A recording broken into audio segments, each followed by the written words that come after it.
I'm Dan Smith. I'm the president and CEO of the Vermont Community Foundation. Welcome. Thrilled that everybody came up here to join us today at this exciting event. We're now getting into the business update of the foundation.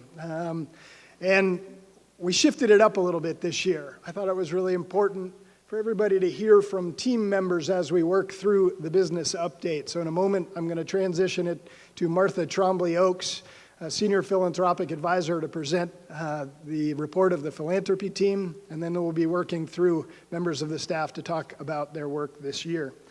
But first, I want to introduce some of the new faces among foundation staff. We welcomed 5 new folks to the foundation. Hannah Deming joined us in finance. Zoe Pike joined us in communications. Within the grants and community investment team, we have 3 new faces. Liz Gamache is our Vice President for Grants and Community Investment. Chelsea Bardo-Lewis, Senior Philanthropic Advisor. And Kevin Weiberg joined us as a Philanthropic Advisor for Community Engagement. So we're thrilled to have these team members on board helping us focus our work. So with that, I'll transition to Martha Trombley Oakes. Welcome, Martha. Thanks, Dan. It's so great to be in the kingdom as somebody who is born and raised here. It's wonderful to be back. I want to take this opportunity to sincerely thank our donors and our fund holders. Those are the individuals who have decided to partner with the Vermont Community Foundation on their philanthropy. We are home to more than 700 charitable funds and foundations, and we help those individuals and families find and fund the causes that are most meaningful to them. So over the past 3 years, those donors, those fund holders, have made gifts into the foundation of more than $30 million. So thank you. Thank you for your generosity.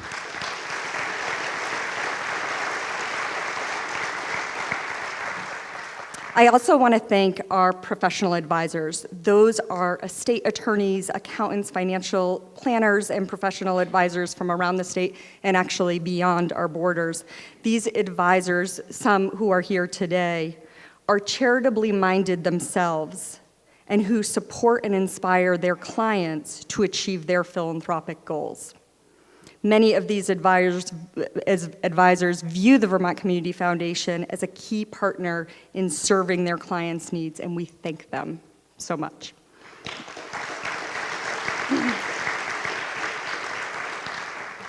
So I started at the Vermont Community Foundation just over 3 years ago, and I found myself wondering why we always led with this particular metric.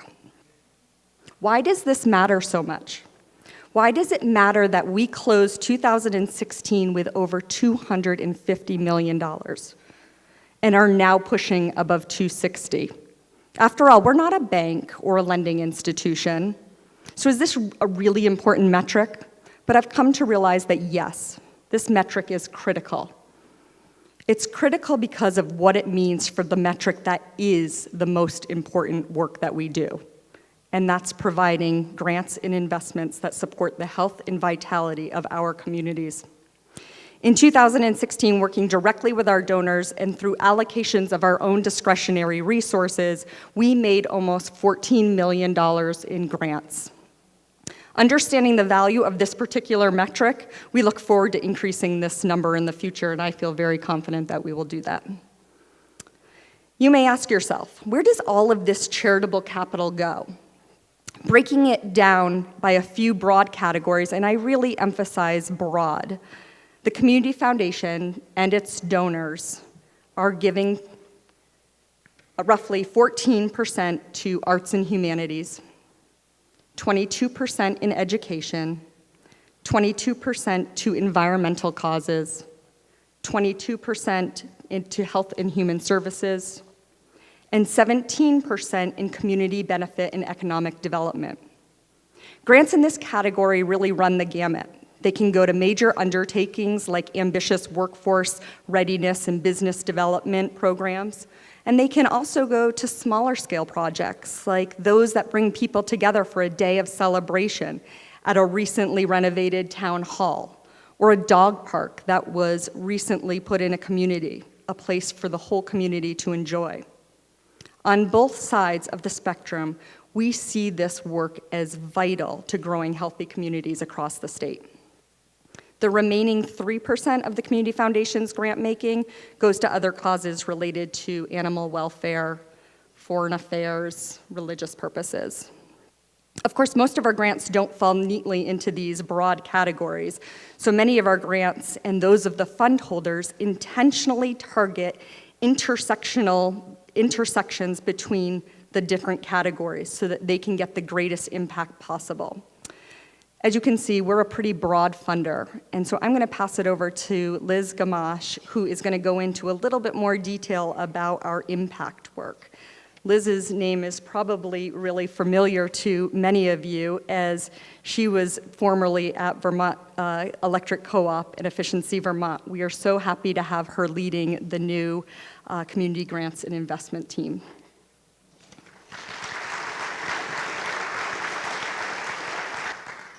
Thank you, Martha, and good afternoon. I am really pleased to tell you that the spirit of collaboration is alive and well at the Vermont Community Foundation, and this is much in part to the support and the great work that each and every one of you do. Thank you. It's inspiring, it's motivating to see that there are so many opportunities where we can do more when we work together than we ever could do on our own. And it's with this in mind, I'd like to share a few highlights with you about our supporting organizations and our component funds. I'll start with the J. Warren and Lois McClure Foundation, which envisions a future in which no promising job in Vermont is unfilled due to a lack of qualified applicants. Its philanthropic lens is focused on improving Vermonters' access to college and career education. Recently, in 2016, the McClure Foundation released the second edition of its Pathways to Promising Careers brochure, with a listing of more than 50 career paths with a median wage of $20 per hour. It's not surprising that the brochure has been flying off the shelves. From high school students to mid-career professionals, Vermonters are using this critical resource to help them chart their pathway to success. From Irene to Irma, it seems these days that we can't be more reminded of the importance of the work of the High Meadows Fund. The High Meadows Fund works to build the resilience of Vermont's communities in the face of climate change and its consequences. Mother Nature doesn't pay attention to municipal boundaries, so the High Meadows Fund has recently brought together multi-town teams to work on resiliency projects in 6 watersheds. The project highlights that the power of philanthropy to spur action and to establish partnerships. Philanthropy alone can't fund new culverts or major projects, but it can help communities to identify needs and forge partnerships for collaborative and lasting action. Established in 2012 to promote athletics and healthful behaviors throughout the Addison County region, the Addison County Athletics Foundation, or ADCAF, is a truly wonderful complement to the Community Foundation's commitment to building philanthropic resources that support healthy and vital Vermont communities. In fact, in 2016, ADCAF worked with nearly every school in the Addison County School District to bring new methods of tennis instruction to students throughout the area. The Samara Fund is dedicated to supporting the work of Vermont's LGBTQ and HIV/AIDS organizations in order to create a vibrant Vermont LGBT community. An example of the work the Samara Fund does is the work that was done on an initiative with Vermont Cares recently, On the Road to Zero, that seeks to drive down the current level of 15 to 20 HIV diagnoses per year to zero. Just imagine this. Today, getting to zero is both achievable and realistic, a vision that was unimaginable 30 years ago. Another important fund is the Vermont Women's Fund, focusing on supporting girls and women ages 12 to 25 with a strategic emphasis on programs that offer financial literacy and life and job skill training. The Change the Story initiative, a collaborative initiative, aims to fast-track economic progress for Vermont women. Change the Story has been successfully raising awareness, public awareness, by sharing reports and data that show the gender gaps that Vermont women face in an effort to align policy, public awareness, and philanthropy to significantly improve the economic conditions for women all across the state of Vermont. Another fund that's hard at work raising public awareness is the Permanent Fund, raising the importance of early childhood education, the importance of improving quality childcare, and piloting system-wide innovation. The momentum is building for this critical mission. The evidence is overwhelmingly in favor of investing in early childhood programming. It's good for kids, it's good for families, it's good for the bottom line. Now, you heard a little bit earlier about the Northeast Kingdom Fund. A committee of residents of the Northeast Kingdom gathered to review local proposals and choose local grant recipients. In many, many cases, the grants are awarded to small-scale projects where simply a modest philanthropic investment can make a huge, huge difference. The Northeast Kingdom Fund is the philanthropic equivalent of the Buy Local movement. Philanthropy for the kingdom, by the kingdom. And finally, the Food and Farm Initiative. Let me ask you a question. Do you think that change can come in the form of a lowly tater tot? Well, if you ask the Brattleboro area middle school and high school, they would say a resounding yes. Working with Food Connects, the school discovered that by switching from tater tots to locally grown potato wedges, they could not only save $1,200 a year, they were also helping to fuel the local farm economy. As we're marking the final rounds of grant making for the Food and Farm Initiative, now more than ever we know that those who are passionate about food, farming, eliminating hunger in Vermont are all at the same table working collaboratively for the future. I hope you see the theme of collaboration amongst these organizations, and we hope to continue to foster that spirit of collaboration as we look ahead. And at this time, it's my pleasure to shift gears and introduce my colleague, Debbie Rooney, our Vice President of Finance and our CFO. Debbie has had a long career in the corporate sector and the community foundation field. And we are so fortunate to have Debbie guiding us at the Vermont Community Foundation with regard to accounting and investment systems, internal controls, and our financial reporting. She's been with the foundation for more than a decade. Fun fact, Debbie knows more about horses and loves horses more than anybody I know. Here's Debbie.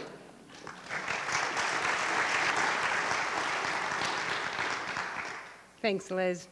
So when I was asked to present the investments today, I was really excited because we've had a great year. And as Martha mentioned, it's not a great year because we have more assets under management, but more importantly, because we have more dollars we can put out in Vermont communities.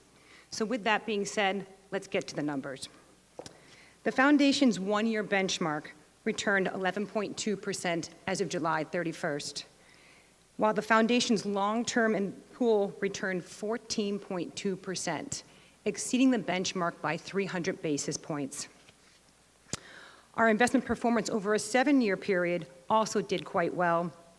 The 7-year customized benchmark was 7.2%, while the foundation's pool returned 8.9%. And the 8.9% return is especially important, as our investment strategy is to manage the investments for the long term. We want to grow the endowed assets to allow for increased annual grant making, while controlling the portfolio's risk through diversification and disciplined rebalancing. Our 8.9% return has allowed us not only to meet this goal, but exceed it. Now we know that the strong investment performances we've seen recently will not continue forever. We would like that. Unfortunately, that's not how investments work. We know that the markets are unpredictable, and just as we can generate large positive investment returns, we also can have downturns. In order to address the fluctuation in the investment markets, the foundation has structured its investment portfolios to diversify across asset classes as well as manager styles. In addition, we do not try to time the market, whether entering or exiting the investments. Rather, we adhere to our asset class allocation and regularly perform rebalancing. Oversight of the investment decisions is the responsibility of the president, the CFO, and in partnership with our investment committee and investment consultant. The investment committee is comprised of individuals with knowledge from institutional experience, geographically focused fund experience, and socially responsible investment experience. These complementary skills, along with each member's commitment to our investment policy statement, provides strong investment oversight. Working with the foundation staff and the investment committee is our independent investment consultant, Colonial Consulting. Colonial has been providing us guidance over the past 15 years. Their work comprises due diligence of potential investment managers, investment manager recommendations, asset allocation recommendations, as well as general investment guidance, along with in-depth investment reporting. Mike Miller from Colonial Consulting, along with his team of 64 professionals, provide support to the investment committee and foundation staff to ensure that we have the data and the insight to steward the endowed assets that you have entrusted to us. Enhancing the foundation's investment structure is the 5% asset allocation to Vermont investments. This initiative has been in existence since 2001. We have over $9 million currently invested in companies in Vermont, either directly or indirectly, through our intermediaries. And the focus of these investments are on job creation, higher education and early care, affordable housing, energy and the environment, as well as food and farm. In 2017, we invested with VSAC in their Vermont Advantage student loan offering and in Champlain Housing Trust's St. Joseph's School renovation project, to name a few.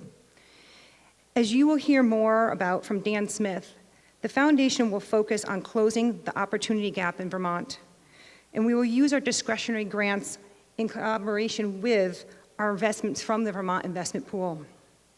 We thank you for your trust you have placed in the foundation in stewarding the investments.